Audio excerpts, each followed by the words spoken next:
নির্বাচন নিয়ে যে কোনো ধরনের ষড়যন্ত্র রুখে দেবে জনগণ। বুধবার বিপ্লব ও সংহতি দিবসের আলোচনায় বিএনপি নেতা এজেডএম জাহিদ হোসেন বলেন, মনোনয়ন দেয়া হয়েছে তাদের পক্ষে দলের সবাইকে কাজ করতে হবে। বিস্তারিত মাহিলা ইসলামের রিপোর্টে। ৭ নভেম্বর জাতীয় বিপ্লব ও সংহতি দিবস।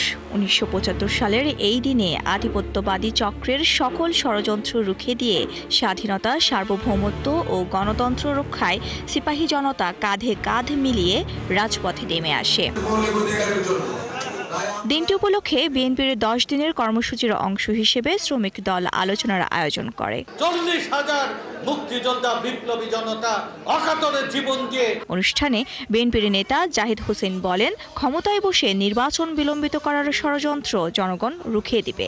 আজকে যারা চেয়ারে বসে অথবা চেয়ারের বাইরে থেকে ক্ষমতার স্বাদ আস্বাদন করে মনে করছেন এটা আরো একটু লম্বা করবেন এবং জনগণকে ১৪তে ভোট দিতে দেন নাই, ১৮তে রাত্রে করেছে, ২৪-এ দরকার পড়ে নাই, এখন ২৬-এও এটাকে টেনে লম্বা করে অধিকার হারা করে রাখবেন।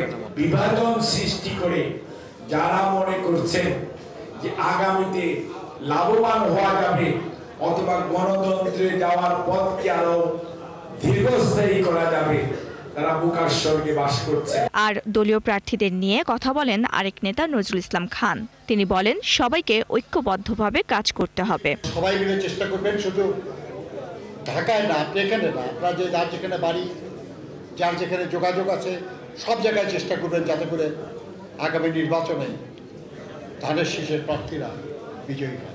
নেতারা জানান, বেগম খালেদা জিয়ার ইচ্ছেতেই তাকে মনোনয়ন দেওয়া হয়েছে।